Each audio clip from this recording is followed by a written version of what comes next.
வணக்கம், welcome to my channel. இப்போ நம்ம பார்க்க போகிறது பிஜிடிஆர்பி கட் ஆஃப் மார்க் சம்மந்தமான தகவல் தான். என்ன அப்படின்னு பார்த்தீங்கன்னா, ஃபஸ்ட்டு வந்து கட் ஆஃப் மார்க் அப்படின்றத பொறுத்த வரைக்கும் நமக்கு வந்துட்டு ரொம்ப அதிகமாக வருமா அல்லது வந்து கம்மியாக வருமா அப்படின்ற ஒரு கேள்வி தான் எல்லாருக்கிட்டேயுமே இருக்குது. ஆவரேஜாக பார்த்தீங்க அப்படின்னா இந்த முறை கடந்த முறையை விடவும் இந்த முறை உங்களுக்கு கட் ஆஃப் மார்க் அப்படின்றது மிக மிக மிக குறைவாக வரும். அதுக்கு வந்து ரீசன்ஸ் அப்படின்றது பல விஷயம் இருக்குது. தேர்வோட கொஷினோட தன்மை அப்படின்றது மிக கடினமாக இருந்துச்சு. அது வந்து எல்லாருமே ஒத்துக்கிட்டு தான் ஆகணும்.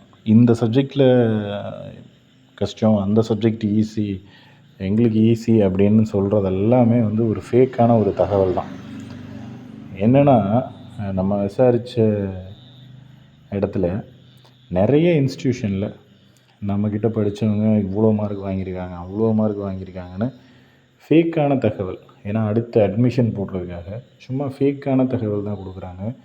உண்மையை சொல்லப்போனால் ஒரிஜினலாக அந்தளவுக்கு மார்க் யாரும் வாங்கலை. இதுதான் நிதர்சனமான உண்மை. இப்போ கரண்ட்டில் படிச்சுக்கிட்டு இருக்கிற பசங்களுமே கேண்டிடேட்ஸுமே வந்து அவ்வளோ மார்க்ஸ் அப்படின்றது வாங்கலை. இப்போ ஒரு 2-3 இயர்ஸ் கேப்பில் இப்போ படித்து முடித்தாங்க அப்படின்ற மாதிரி கரண்ட்லேயே படித்து முடித்து அந்த மாதிரி இருக்கிறவங்களே அவ்வளோ மார்க் அப்படின்றது வாங்கலை.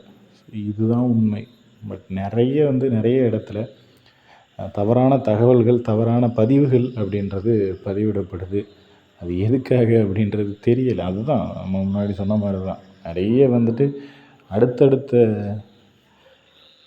நோட்டிஃபிகேஷன் வரும். ஸோ அந்த இதில் நம்மளோட பேர் வந்து வெளியில் தெரியும் அப்படின்ற ரீசனுக்காக நிறைய பேர் ஃபேக்கான தகவல் அப்படின்றது கொடுக்குறாங்க. ஸோ உண்மையை சொல்லப்போனால் கம்மியான மார்க் தான் எல்லாருமே வாங்கியிருக்காங்க. இதில் இன்னொரு விஷயம், தேர்வு கடினம் அப்படிங்கிறத தாண்டியும் இன்னொரு விஷயமும் இருக்குது. சிலபஸ் அப்படின்றது சேஞ்ச் பண்ணிட்டாங்க.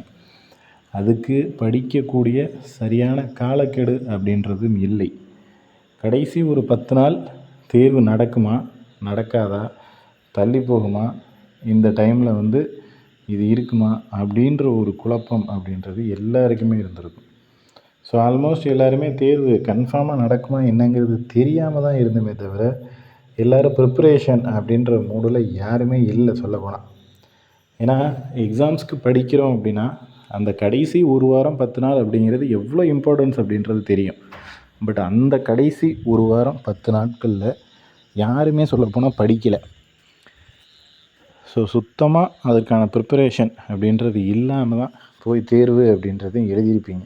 ஸோ அதில் தான் தெரிஞ்சிருக்கும் உங்களுடைய மதிப்பெண்கள் அப்படின்றது எந்த அளவுக்கு. ஏன்னா இங்கே என்ன போய்கிட்டு இருக்குது அப்படின்ற ஒரு விஷயம் இருக்குது. என்னென்னா தேர்வு நடக்குமா நடக்காதா, போஸ்ட்பாண்ட் ஆகுமா, தள்ளி போகுமா, ஏன்னா நிறைய அதை பற்றின நியூஸ் அப்படின்றது நமக்கு அந்த டைமில் ஒரு 10 நாளாக வந்துக்கிட்டே இருந்துச்சு தேர்வுக்கு முன்னாடி.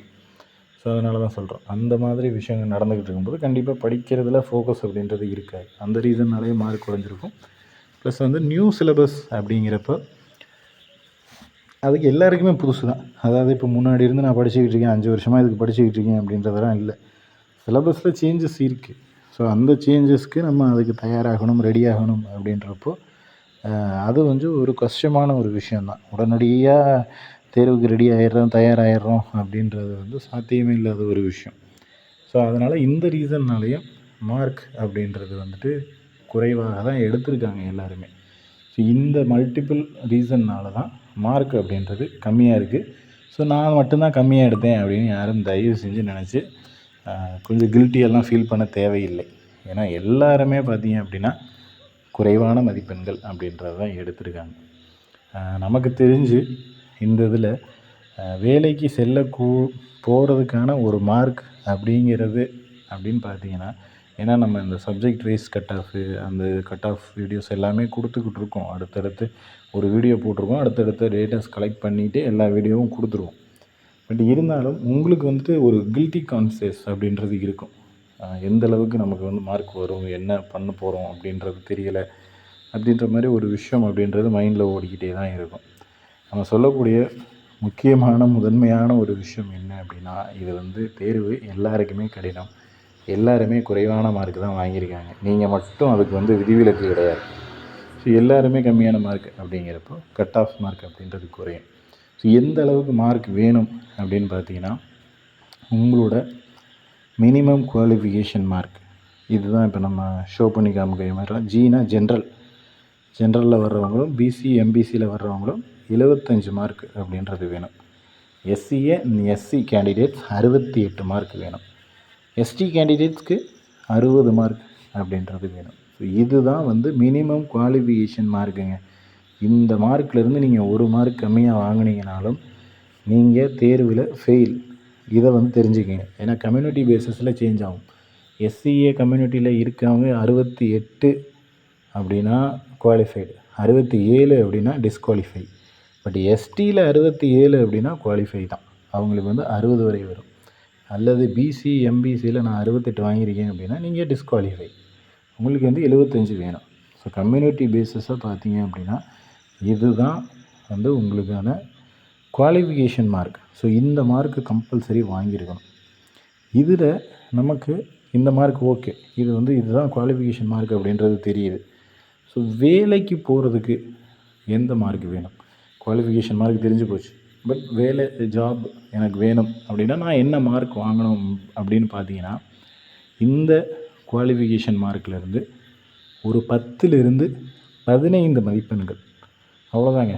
இதை தாண்டி நீங்கள் வந்து உங்களுக்கு வந்து என்ன சொல்கிறதுனா, கம்யூனிட்டி பேஸஸில் நம்ம சப்ஜெக்ட் பேசிஸில் எத்தனை கட் ஆஃப் கொடுத்தாலும் சரி, உங்களுக்கு தெரிய வேண்டிய ஒரே விஷயம், மினிமம் குவாலிஃபிகேஷன் மார்க்லேருந்து நீங்கள் 10லிருந்து 15 மதிப்பெண்கள், அது என்ன சப்ஜெக்டாக வேணாலும் இருந்துட்டு போகலாம். நீங்கள் வந்து என்ன சொல்கிறது, என்ன சப்ஜெக்டாக இருந்தாலும் சரி, என்ன கேட்டகரியாக இருந்தாலும் சரி, கேட்டகரி வைஸ் அவங்களே பிரித்து கொடுத்துட்டாங்களே. இப்போது எஸ்டி கேண்டிடேட்னா 10 to 15னா 70 to 75 கொஷின் கரெக்ட் அப்படின்னா தைரியமாக இருக்கலாம், சாலிடாக வேலை. இப்போ நான் பிசி எம்பிசியில் இருக்கேன் அப்படின்னா 90 கேள்வி போட்டிங்க அப்படின்னா கன்ஃபார்ம் வேலை. அவ்வளோதான் விஷயம். அந்த ஒரு 10லிருந்து 15 மதிப்பெண்கள் போட்டிங்கனாலே அது மிகப்பெரிய ஒரு விஷயமா இருக்கும். எனக்கு தெரிஞ்சு நிறைய பேர் வந்து தமிழ் எலிஜிபிலிட்டி டெஸ்ட் அதை வந்து ரொம்ப தவறுதலாக புரிஞ்சுக்கிட்டு இருக்கீங்க. தயவு செஞ்சு புரிஞ்சுக்கிங்க. நீங்கள் 20 கேள்வி வந்து சரியாக இருக்கணுன்றது இல்லை, 20 மதிப்பெண்கள் சரியாக வாங்கணும். 20 மதிப்பெண்கள் வாங்கினால் நீங்கள் வந்து எலிஜிபிலிட்டியில் பாஸ். தயவு செஞ்சு அதை போட்டு கன்ஃபியூஸ் பண்ணி நம்ம ஆளுங்க 20 கொஷின் கரெக்டாக போடணும், நான் 17 தான் போட்டிருக்கேன், 18 தான் போட்டிருக்கேன், 19 தான் வருது அப்படின்றதெல்லாம் இல்லை. உங்களுக்கு 20 கேள்விகள்லாம் சரியாக இருக்கணும் அப்படின்ற அவசியம் இல்லை. நீங்கள் அதில் வந்து 20 மார்க் வாங்கினா போதும். ஸோ ஒரு கேள்விகளுக்கு, அதாவது 20 கேள்விகளுக்கு 2 மார்க் வரும். அதுக்கப்புறம் 10 கேள்விகளுக்கு 1 மார்க் வரும். மொத்தம் 50 மார்க். ஸோ நீங்கள் வந்து ஒரு 10 கொஷின் கரெக்டாக இருந்தாலே உங்களுக்கு 20 மார்க் வந்துடும். அதனால் ரொம்ப போட்டு கன்ஃபியூஸ் பண்ணி நீங்களும் கன்ஃபியூஸ் ஆகிக்க வேண்டாம். அடுத்து வந்து பார்த்திங்க அப்படின்னா இதுதான் நம்ம இந்த கட் ஆஃப் பேசிஸில் வேறு ஏதாவது ஒரு சப்ஜெக்ட், இப்போது ஃபிசிக்ஸோ அல்லது கெமிஸ்ட்ரியோ எந்த சப்ஜெக்டாக இருந்தாலும் சரி, நீங்கள் என்ன கம்யூனிட்டியில் வரக்கூடிய ஒரு நபராக இருந்தாலும் சரி, நம்ம சொன்னது தான் கான்செப்ட். மினிமம் குவாலிஃபிகேஷன் மார்க் அப்படின்றது உங்கள் கண்ணு முன்னாடி இருக்குது. இந்த கண்ணு முன்னாடி இருக்கிற மார்க்கில் இருந்து நீங்கள் வந்து 10லிருந்து 15 மதிப்பெண்கள் மட்டும் எடுத்தால் உங்களுக்கு வேலை உறுதி. இதை வந்து அடித்து சொல்லுவேன், ஆணித்தரமாக சொல்லுவோம். அதே போல் நிறைய இடத்துல நிறைய மார்க் சொல்லுவாங்க. ஒரு 110 வரும், 120 வரும். எங்களிடம் படித்த 1000 மாணவர்கள் 130க்கு மேல் மதிப்பெண்கள் அப்படின்லாம் வரும். ஸோ அதனால் அது வந்து என்ன ரீசனுக்காக வருது அப்படின்றது தெரிஞ்சுங்க. கடந்த வருடம் இது மாதிரி நிறைய என்ன சொல்கிறது விளம்பரங்கள் அப்படின்றது பார்த்தோங்க. ஸோ அந்த விளம்பரத்துக்கு வந்து இப்போ பயனளிக்கிற மாதிரி, இந்த தேர்வுக்கு முன்னாடி நிறைய பயன்கள் கிடச்சிருக்கும். அந்த மாதிரி இப்போ விளம்பரப்படுத்தினா அடுத்த தேர்வுக்கு வந்துட்டு அதற்கான பெனிஃபிட்ஸ் வந்து கிடைக்கும். ஸோ அந்த ரீசன் தானே தவிர வேறு ஒன்றும் பெரிய ரீசன்லாம் கிடையாது. இதில் வந்து இவ்வளோ பேர் வாங்கியிருக்காங்க, உண்மையாக வாங்கியிருக்காங்களா அப்படிங்கிறது நமக்கு மிகப்பெரிய ஒரு கேள்விக்குறி தான். ஏன்னா எல்லாருமே தேர்வு கஷ்டம்னு தான் சொல்கிறாங்களே தவிர, படித்தவங்க படிக்காதவங்க எல்லோரும் தேர்வு கஷ்டம்தான். யாருமே ஈஸி அப்படின்லாம் ஒரு வார்த்தை கூட வரலைங்க இது வரைக்கும் ஈஸின்னு. நானும் கிட்டத்தட்ட ஒரு 5000 பேருக்கு மேலே பேசியிருப்பேன். 5000 பேருக்கு மேலே டேட்டாஸ் கேட்டிருக்கோம். கேட்டவங்க எல்லாருமே வந்துட்டு தேர்வு கடினம். நான் எந்த சப்ஜெக்டை வேணாலும் இருந்துட்டு போங்க. தேர்வு கடினம் தானே தவிர, எனக்கு ஈஸியாக இருந்துச்சு. நான் நல்ல மார்க் வாங்கிடுவேன். இது ரொம்ப ஈஸியான கொஷின். பரவாயில்ல, ஓரளவுக்கு சுமாராக இருந்துச்சுன்னு கூட சொல்லப்போனால் எல்லாருக்குமே அது கஷ்டம்தான்.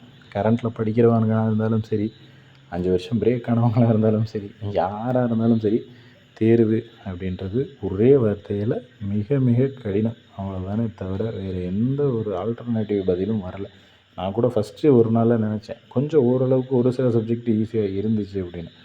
அதெல்லாம் இல்லை, அதெல்லாம் சும்மா. நிறைய பேருக்கு, அதாவது 99% கஷ்டம். அதுதான் உண்மை. ஒருத்தருக்கு யாரோ ஒருத்தர் ஈஸியாக இருந்துச்சு இந்த சப்ஜெக்ட் அப்படிங்கிறப்போ, அதை ஒரு சேனலில் யாராவது ஒருத்தர் பேட்டி எடுத்து இந்த சப்ஜெக்ட் ஈஸி அப்படின்னு போட்டுடுறாங்க. ஸோ அந்த மாதிரி தான் இருந்துச்சே தவிர, இதில் வந்துட்டு ஈஸின்னு சொல்கிறதுக்கு ஒரு பாயிண்ட்டு கூட கிடையாது. அதனால் ஈஸி அப்படிங்கிற ஒரு விஷயத்தை நம்ப வேண்டாம். அடுத்தடுத்த தகவல்கள் அப்படின்றத நம்ம தொடர்ச்சியாக நம்ம சேனலில் கொடுத்துக்கிட்டே தான் இருப்போம். ஸோ உங்களுக்கு வேறு ஏதாவது தகவல்கள் தேவை அப்படின்னா கீழே கமெண்ட் செக்ஷனில் கமெண்ட் பண்ணுங்கள். தொடர்ந்து நம்ம சேனலில் போடக்கூடிய வீடியோலாம் வரணும் அப்படின்னா நம்ம சேனலை சப்ஸ்கிரைப் பண்ணி பக்கத்தில் இருக்கிற பெல் ஐக்கானை கிளிக் பண்ணி ஆல் அப்படின்ற பட்டன் கொடுத்து